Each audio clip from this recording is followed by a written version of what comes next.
Bismillahirrahmanirrahim.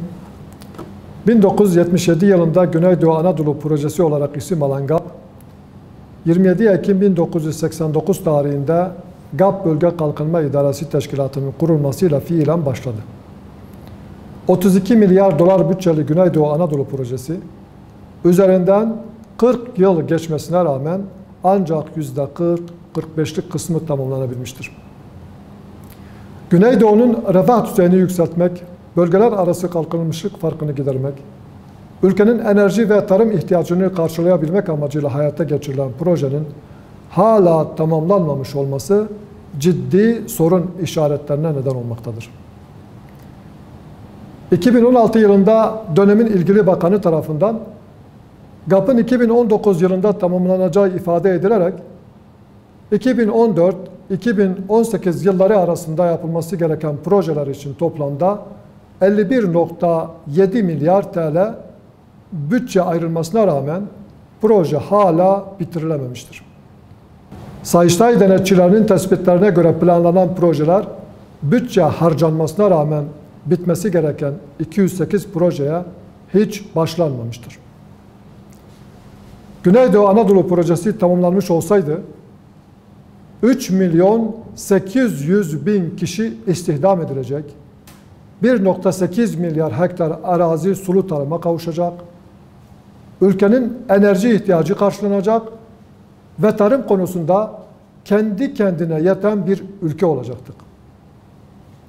Yani büyük oranda ekonomik sorunlar çözülecek, bölgeler arası kalkınmışlık farkı giderilmiş olacak, her yıl on binlerce mevsimlik işçi yüzlerce kilometre uzaklara gidip başka kapılarda ekmek aramak zorunda kalmayacaktı. GAP'ın bitirilmesi için ayrılan bu kaynak 3.800.000 kişiye istihdam imkanı sağlamaktan daha önemli hangi işe aktarılmıştır?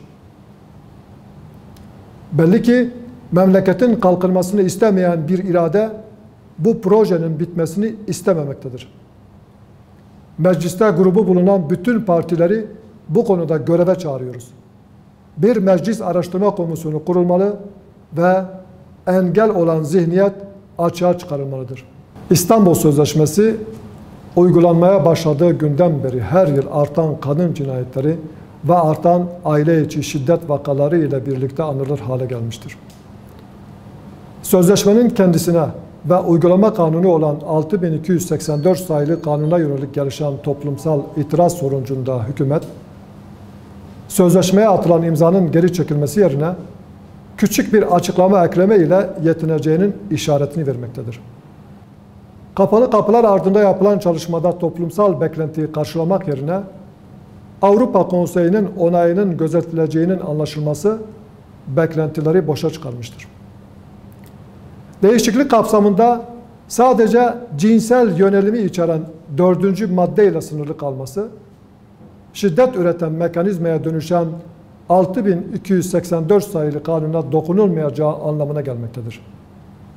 Bu da önlenmesi gereken cinayet ve şiddet olaylarının her yıl artmaya devam edeceğini göstermektedir.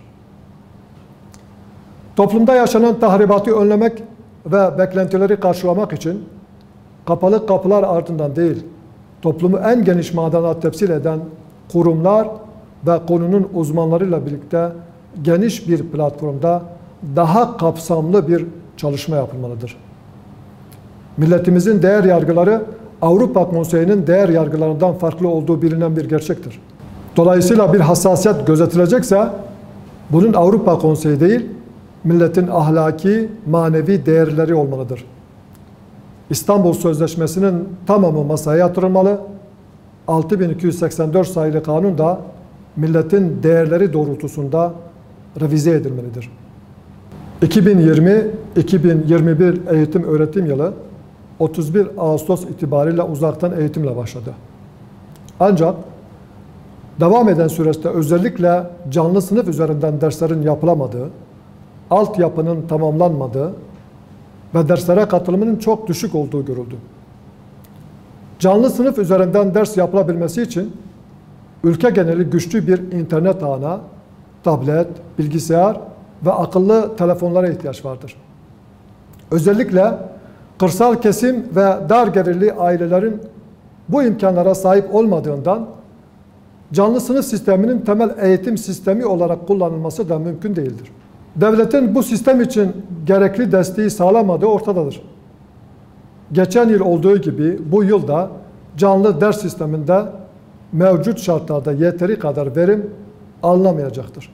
Kalabalık ailelerde çocuğun derse katılımındaki zorluğu ve çalışan ailelerde çocuğun evde yalnız kalması ayrıca sıkıntı oluşturmaktadır. Sınırsız internet ve teknolojik materyaller konusunda devlet gerekli desteği vermelidir. Aksi takdirde fırsat eşitliğinde dengeler daha da bozulacaktır. Küresel emperyalizmin dijital bir dünya oluşturma ve onun üzerinden robotik bir insan modeli hedefi olduğu gerçeğiyle teknolojik araçların kullanımı konusunda daha hassas olunmalıdır. Bu nedenle alternatifler oluşturulmalı ve gerekli önlemler alınmalıdır. Pedagojik anlamda yüz yüze eğitimin yerinin asla doldurulamayacağından hareketle en kısa zamanda yüz yüze eğitim için şartların müsait hale getirilmesi sağlanmalıdır. Irak Kürdistan Bölgesi Yönetimi Başkanı Neçirvan Barzani 4 Eylül günü Türkiye'yi ziyaret ederek Cumhurbaşkanı Recep Tayyip Erdoğan ve Dışişleri Bakanı Mevlüt Çavuşoğlu ile görüşmeler gerçekleştirdi. Hüdapar olarak yapılan görüşmeyi iki ülke ilişkileri ve bölge barışı için önemli görüyoruz. Yüzyıllardan beri bu coğrafyada birlikte yaşamış Kürtler ile Türklerin işbirliği yapma, beraber hareket etme dışında seçenekleri yoktur.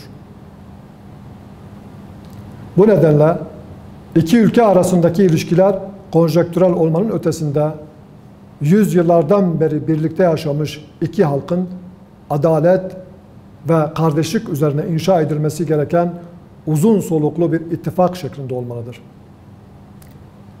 Bu ziyaret bir kesim tarafından Kürdistan bayrağı üzerinden tartışılmış ve lince tabi tutulmuştur. Irak halkı tarafından onaylanan ve Irak Anayasası'yla kurulan Kürt Federal Bölgesi'nin yine Irak Anayasası tarafından tanınan Kürdistan bayrağına bu saygısızlığı yapanlar gerçek manada kendi ülke bayraklarına da saygı duymazlar. Kürdistan bölgesi yetkililerinin Türkiye'ye yaptığı üst düzey ziyaretlerde diplomatik tahammüllere uygun hareket edilmesine karşı çıkılması son derece yanlıştır.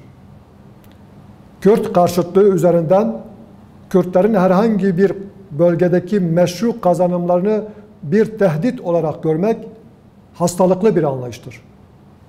Bu değişmediği müddetçe adaletin ikamesi ve güven tesis edilmesi mümkün değildir. Erbil ile Ankara arasındaki ilişkiler güçlendiği oranda Kürt meselesinin çözümüne, bölge barışına ve Türkiye'nin güçlenerek yoluna devam etmesine katkı sunulmuş olacaktır.